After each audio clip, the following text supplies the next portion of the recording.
জিহাদের মধ্যে দুইটা জিনিসের প্রয়োজন, সম্পদের প্রয়োজন আর মুজাহিদের প্রয়োজন। মুজাহিদ যদি না থাকে, যোদ্ধা না থাকলে জিহাদ করবে কে? আর সম্পদ যদি না থাকে, মুজাহিদদের রসদ দিবে কি দিয়ে? রসদ দেওয়ার কিছু থাকবে না। আল্লাহ নবীজি মসজিদে নববীর মধ্যে কালেকশন করতেছেন, সাহাবায়ে কেরাম যার যার তৌফিক অনুযায়ী দান করতেছেন।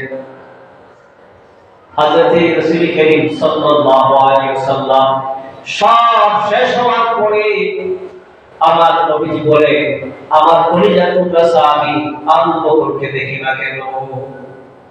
রাসূল তার উপর খুব ঘনিষ্ঠ রূপে না দেখে রাসূল বললেন, সবাই তো যার যার তৌফিক অনুযায়ী দান করেছে, আমার আবু বকরকে দেখি না কেন? হযরত আবু বকর মসজিদে নববী ফিরাতে আসওয়ার মধ্যে দাঁড়িয়ে চোখের পানি ছেড়ে ছেড়ে কাঁদতেছেন, ইয়া রাসূলুল্লাহ, ইয়া হাবিবাল্লাহ, আপনার আবু বকর আপনার সামনে। আল্লাহ নবীজি বললেন, কি দান করেছো? আবু বকর সিদ্দিক একটা থলে নিয়ে ব্যাগ নিয়ে চা ছেড়ে দিলেন।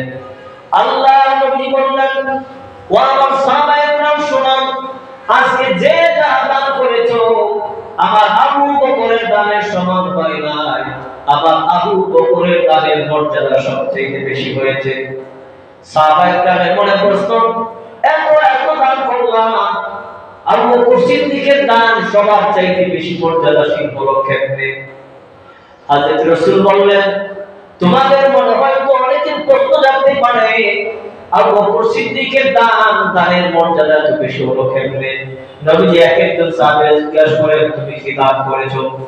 একজন বলে, ইয়া রাসূলুল্লাহ, টোটাল সম্পদ থেকে 10 ভাগ করেছি, 9 ভাগ আমি আমার পরিবার পরিজনের জন্য রেখে এসেছি, আর 1 ভাগ আমি আল্লাহ রাস্তায় কদমে হাজির করেছি।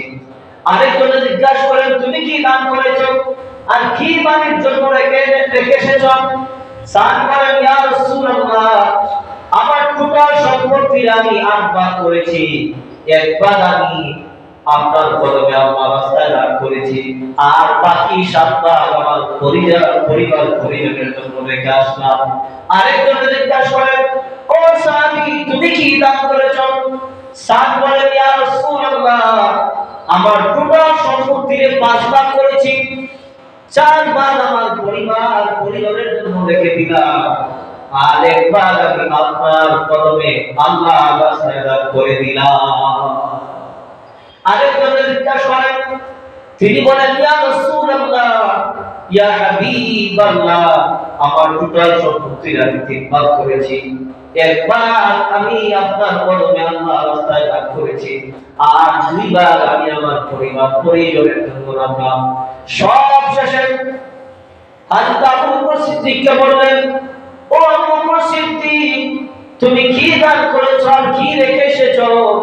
আবু বকর সিদ্দিক বলেন, ইয়া রাসূলুল্লাহ, ইয়া হাবিবাল্লাহ, জাগতিক সম্পদ বলতে যা বোঝায় সবকিছু আমি আল্লাহ রাস্তায় কদমে হাজির করেছি। আল্লাহ নবীজি বলেন, ও আবু বকর সিদ্দিক, বাড়ির জন্য কি রেখে এসেছো?